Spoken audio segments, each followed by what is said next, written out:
Hello friends, my title of talk is the management of the lateral crus deformity. Lateral crus is really one of the important part of the LR cartilage that is responsible for tip so many characteristics.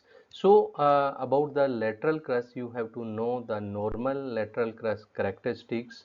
Ideally, the size of the lateral crus in Indian scenario, that is the 6 to 10 millimeter, and the shape or contour that concave superiorly and convex superiorly and the concave inferiorly.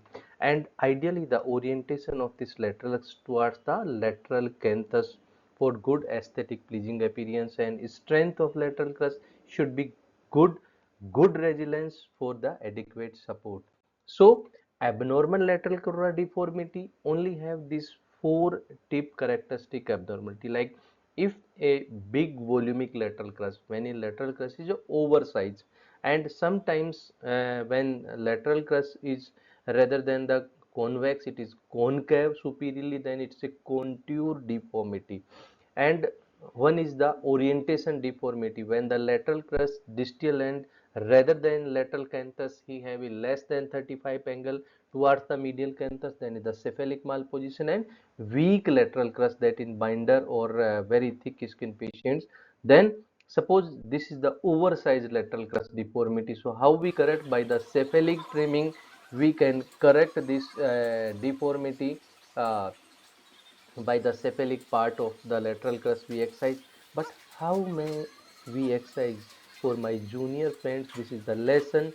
How much you preserve, that is the more important, because if you remove the axis part of the lateral crus, then later you create the LR retraction. So how much you preserve, that is not more important rather than how much you reserve. And the part removal that you can use as a tip refinement graph also. So just make more malleable and reduce the volume of this lateral crus, you can use the cephalic trimming. And these are the some examples after the cephalic trimming. And now the deformity, that is the paradoxically lateral crura deformity. In the paradoxically, when the contour of this lateral crus is changed, then it distort the smooth contour transaction and definitely change the appearance of the tip also. And the patient double look like an image a pinching of the tip, and definitely because it decrease the cross sectional area of the external nasal wall also, so the patient develop the external nasal wall insufficiency. So how we correct?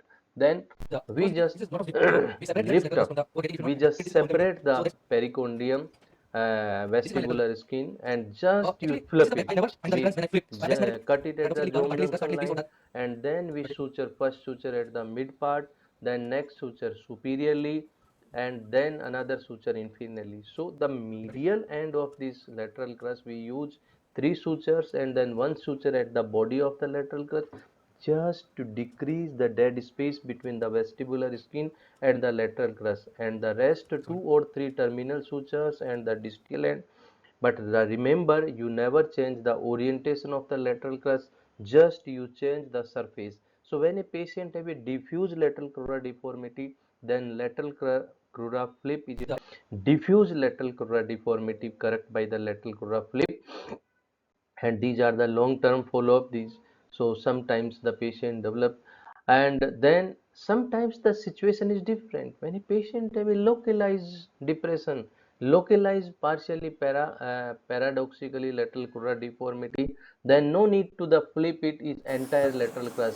In that situation, just you separate it, and this is a one methods. Just you can use a small piece of grass. First you make release the tension by the scoring of the superior surface of the lateral crus, and just you put a small piece of the graft, just lateral crura underlay graft. So you can correct the partially lateral crura deformity by this method. And for my beginner friend, the easy method, just you can create a pocket on the under surface of the lateral crus, and just small piece of the cartilage just you can put on the underside. This is the another way you lateral crura underlay graft. Now this is the different deformity. Cephalic malposition deformity. In the cephalic malposition deformity, look that in this patient, this is the ideal site of orientation of the distal end of the lateral crus towards the lateral canthus. When this lateral crus is ideally towards that side, then the patient have a good support of the ala margin also. So rather than in cephalic malposition less than 35 angle, then you develop this deformity, that is the parenthesis deformity. But tip develop is the parenthesis deformity, and sometimes the patient develop the external nasal wall insufficiency also. So first, like you separate this rest of lateral crus from the underlying vestibular skin, and then you need just to make a symmetry on both sides by the margin, but never too much, and then just you need a small piece of the cartilage for reposition, and this part of cartilage just you fix at the undersurface of the distal end of the lateral crust. You fix by 4 or 5 sutures. I usually use the 5 OPDS sutures on both sides, bypass it needle fixation. 2 suture is enough. Then now again you check the symmetry, and now the important where you make a pocket. The pocket should be at the outside of the piriform aperture. You never inside of piriform aperture. If your pocket is inside of piriform aperture and you fix it, then the lateral crus is collapse. So just you fix by sutures, decrease the dead space. So look that how the change the orientations, and then the same on this side. Just make a pocket. Where you make a pocket? At the lateral end of your marginal incision you create a pocket, and then you again fix in the same manner. So by in this way you can correct the orientation deformity of lateral crus. Now look at change the orientations rather than the medial canthus, the lateral canthus. So this is the technique for the parenthesis deformity. This how look the sudden changes the appearance of the nose after the this technique.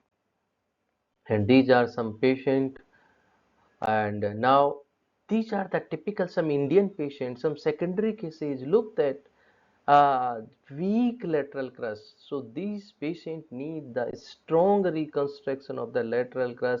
Otherwise, you can't correct this deep suprahilar groove or this support of the ala. So for such type of the patient, you need uh, these big graft, long lateral crura graft.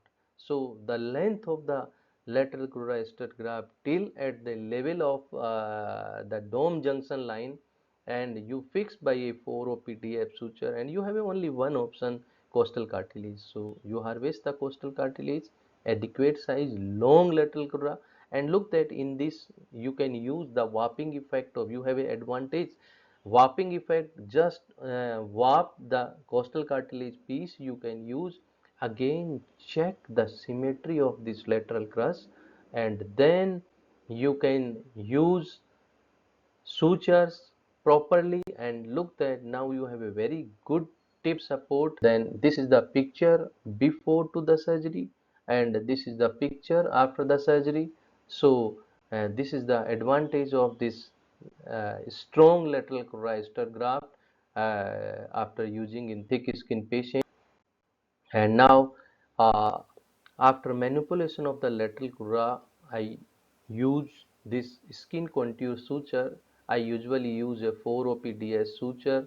I learned this technique from my friend Dr. Vitali, Russian plastic surgeon, and the distance between the exit and entry of that should be not more than 1 millimeter, and there should be space between the knot of the skin, so that is, you know, have the chance of the any scar. But definitely it is helpful, it reduces the edema later.